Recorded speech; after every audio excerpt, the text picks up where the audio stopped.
Như chúng ta đã biết, các tàu sân bay hiện đại có đường băng rất ngắn, ngắn hơn rất nhiều so với đường băng thông thường. Để các chiến đấu cơ có thể cất cánh từ những đường băng này thì cần phải có hệ thống máy phóng giúp phi cơ tăng tốc từ 0 lên 250 km/h chỉ trong vòng 2 giây.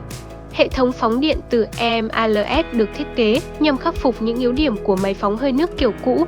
Nhưng một hệ thống phóng đơn giản như thế mà người Mỹ mất đến hơn 20 năm vẫn chưa làm xong. Nguyên nhân do đâu? Hãy cùng Hi-Tech Amazing tìm hiểu trong video hôm nay nhé!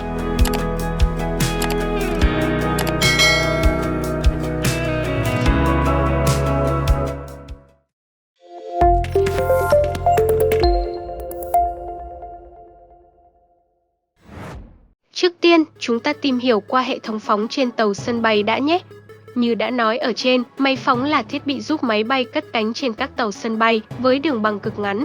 Quá trình phóng máy bay trên tàu sân bay tương tự như bạn bắn viên đá từ súng cao su vậy. Mỗi tàu sân bay lớp Nimitz của Mỹ được trang bị 4 máy phóng hơi nước, lấy nguồn từ tua bin chạy bằng năng lượng hạt nhân đến hệ thống phóng. Máy phóng gồm một con thoi chạy dọc theo đường băng trên mặt bong và 2 bình chứa hơi nước áp suất cao. Khi van mở, áp suất hơi nước đẩy con thoi trượt dọc đường băng với tốc độ rất cao. Nó có thể đẩy một chiếc chiến đấu cơ nặng 36 tấn với tốc độ lên tới 252 km/h. Trong khoảng thời gian từ 2 đến 4 giây, lực đẩy từ máy phóng kết hợp với động cơ, giúp máy bay cất cánh với đường băng rất ngắn. Máy phóng hơi nước đã tạo ra cuộc cách mạng trong việc khởi động máy bay trên các hàng không mẫu hạm. Phương pháp này đã được kiểm chứng và cho thấy sự hiệu quả.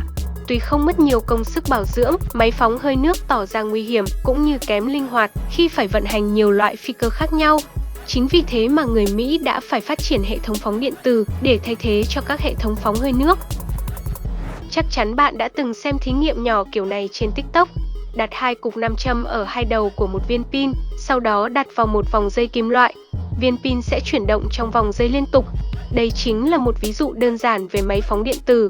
2 cục nam châm ở hai cực âm dương của viên pin tiếp xúc với vòng dây đồng, khiến vòng dây đồng sinh ra một điện trường xoáy.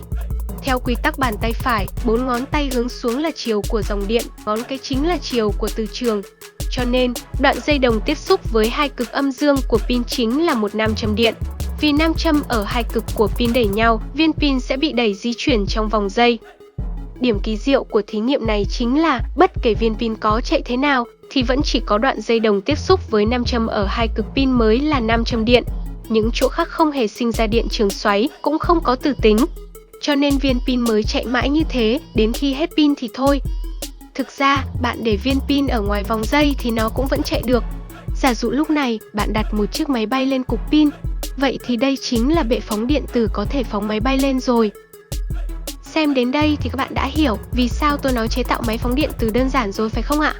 Nhưng đấy là nếu bạn dùng để phóng loại máy bay mua trên Shopee thôi nhé. Vậy thì điểm khó thực hiện của bệ phóng điện từ rốt cuộc nằm ở đâu? Chúng ta đặt giả thiết thôi nhé. Độ dài quỹ đạo của bệ phóng điện từ trên tàu sân bay này là 80 m. Một chiếc máy bay nặng 40 tấn có tốc độ khi cất cánh là 140 knot, đại khái bằng khoảng 250 km/h. Điều đó có nghĩa là máy phóng điện từ cần phải khiến máy bay nặng 40 tấn tăng tốc từ 0 lên 250 km/h chỉ trong một khoảng cách ngắn 80 m này thôi. Bạn nghĩ mà xem, phải dùng một lực đẩy lớn cỡ nào chứ?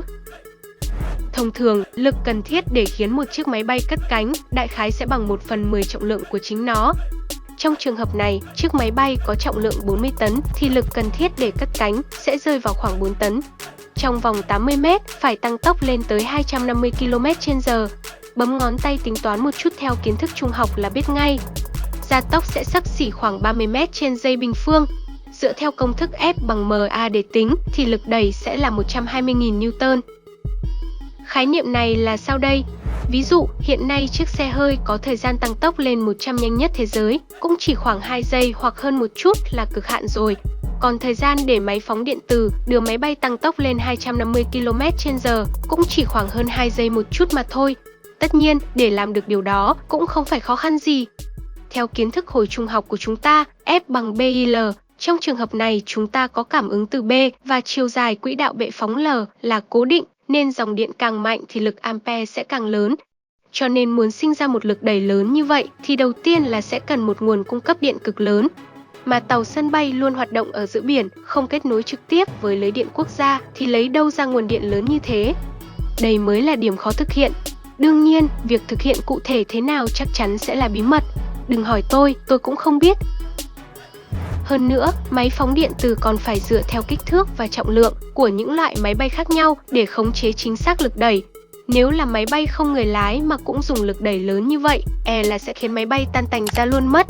Đây cũng là một điểm yếu rất lớn của bệ phóng hơi nước trước đây, không thể khống chế chính xác được lực đẩy. Không đến mức phá tan cả máy bay, nhưng chắc chắn cũng ảnh hưởng rất nhiều đến tuổi thọ máy bay. Một điểm quan trọng hơn nữa là khi đưa vào sử dụng, bệ phóng điện tử cũng giống như bạn show skill khi chơi game vậy. Vào thời khắc mấu chốt, bạn phải tung liên tiếp mấy chiêu liền.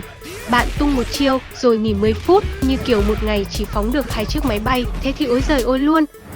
Hệ thống phóng điện tử trên tàu sân bay USS Gerald Ford khi hoạt động cũng gặp tình trạng này. Đó là lý do khiến con tàu bị chậm biên chế 3 năm so với kế hoạch. Hồi năm 2015, EMALS thất bại trong lần thử nghiệm công khai đầu tiên trên tàu sân bay Ford. Quan chức Hải quân Mỹ lo lắng đến mức cân nhắc việc sử dụng phóng hơi nước cho 2 tàu sân bay lớp Ford khác là USS John Kennedy và USS Enterprise. Thậm chí, đã có thông tin rằng Tổng thống Mỹ Donald Trump đã ra lệnh cho Hải quân Mỹ tháo dỡ hệ thống máy phóng điện từ trên siêu tàu sân bay USS Gerald Ford. Tuy nhiên, việc tái trang bị máy phóng hơi nước cho tàu sân bay lớp Ford sẽ tốn đến hàng tỷ đô la, trong bối cảnh USS Gerald Ford đã trở thành chiến hạm đắt đỏ nhất trong lịch sử Mỹ. Chi phí đóng đạt mức gần 13 tỷ đô la, chưa kể 4,7 tỷ đô la nghiên cứu và phát triển. Việc hoán cải sẽ khiến nó phải trở lại nhà máy trong ít nhất 1 đến 2 năm, chỉ 2 tuần sau khi được biên chế. EMALS là công nghệ 9S, được đưa vào biên chế quá vội vàng, dù nguyên lý cơ bản của nó rất đúng đắn. Công nghệ mới này sẽ phát huy hiệu quả với chi phí rẻ hơn, tốn ít thời gian hơn so với tích hợp lại công nghệ cũ. Tàu sân bay cần chứng tỏ được sự tin cậy. Nếu không có hệ thống phóng máy bay, chúng sẽ hoàn toàn vô dụng. Có lẽ ông Trump chỉ đang tỏ ý muốn Hải quân Mỹ khắc phục lỗi, hơn là tháo bỏ EMALS để thay thế bằng máy phóng hơi nước, chuyên gia Murakami nhận định. Đầu năm 2019, Trung Quốc cũng tuyên bố hoàn thiện máy phóng điện từ trên tàu sân bay, nhưng đây là công nghệ chưa được kiểm chứng ngay cả với Mỹ. Wang Jun, một chuyên gia lĩnh vực quân sự của Trung Quốc khẳng định, các máy phóng này tương tự những hệ thống trên tàu sân bay Mỹ. Máy phóng điện tử của Mỹ, hay còn gọi là EMALS, có thể phóng máy bay nhanh hơn so với các hệ thống Descender cũ. Ông này còn tuyên bố, Trung Quốc ngày càng tiến gần hơn tới vị thế là siêu cường về công nghệ tàu sân bay số 1 thế giới, vượt mặt cả Mỹ.